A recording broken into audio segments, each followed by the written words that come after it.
রাজনীতিকে হাসির খোরাক বানাইছিল, আর এখন এটার দায়িত্ব পাইছে মির্জা ফখরুল আর হইলো রিজভির মতো এই ধরনের লোকগুলা। আলহামদুলিল্লাহ, আল্লাহর কাছে শুকরিয়া আদায় করি। আমি নির্দোষ, আমি স্যারকে ধন্যবাদ জানাই। স্যার আমার সাথে সুন্দর আচরণ করেছে, স্যার বলেছে এটা মিস্টেক। এই স্যারদের জন্য আমার স্যালুট। এই স্যাররা দেশের সম্পদ, জাতির সম্পদ। ইনশাআল্লাহ আমরা আগামী দিনে সত্যের পক্ষে আরো লড়াই করব।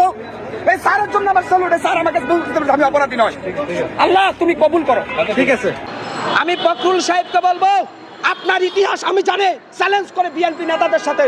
এই মির্জা ফখরুল বলেছিল যে আমার যখন ছোটবেলায় স্কুল ছুটি হইতো আমি পূজা মণ্ডপে গিয়ে কবিতা আবৃত্তি করতাম। ওই মির্জা ফখরুল, কবিতা আবৃত্তির জন্য তোমার পূজা মণ্ডপে যাওয়া লাগে, তুমি বিএনপির বয়স হচ্ছে।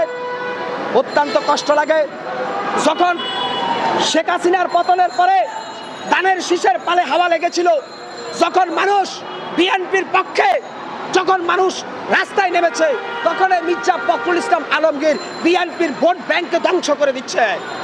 তারেক রহমান, আমি তারেক রহমানকে বলবো মির্জা ফখরুলকে অবসরে পাঠান। মির্জা ফখরুলের বক্তব্যের মধ্য দিয়ে আজকে আমরা হতাশ। জাতীয়তাবাদী দল বিএনপির ভিতরে যেই সমস্ত কালসাপ ঢুকেছে ওদের মুখোশ এই জাতির কাছে উন্মোচন করব। আমি প্রথমে বিএনপির ভারপ্রাপ্ত চেয়ারম্যান তারেক রহমানের দৃষ্টি আকর্ষণ করে বলবো, বাংলাদেশ জাতীয়তাবাদী দল বিএনপির স্থায়ী কমিটিতে সামনের কাতারে বসা কিছু নেতা আছে, এরা নেতা না, এরা কালসাপ। আজকে বিএনপির এক বড় নেতা, সিনিয়র নেতা বলতেছে যে কোরআনে নাকি রাজনীতি নাই। এটা ওই আওয়ামী লীগের লুকার তলা ছিদ্র করছে ওবায়দুল কাদের, আর ওই বিএনপির ধানের শীষের উপরে এখন শিলাবৃষ্টি নিক্ষেপ করতেছে মির্জা ফখরুল ইসলাম আলমগীর। এই মির্জা ফখরুল ইসলাম আলমগীর সাহেব কোন সাহসে বলেছিলেন যে কোরআনে রাজনীতি নাই? আরে আলমগীর সাহেব, মির্জা ফখরুল, আপনি কলেজের প্রফেসর হতে পারেন, আপনি বড় বড় ডিগ্রি নিতে পারেন, কিন্তু আল্লাহর কোরআনের কাছে আপনি সদ্য একটা নবজাতক বাচ্চা। কথা বলতে ফখরুল সাহেব হিসাব করে বলবেন, এই দেশের হাজার হাজার আলেম ওলামা আছে, তারা কোরআনের প্রেসক্রিপশন জাতির কাছে তুলে ধরবে।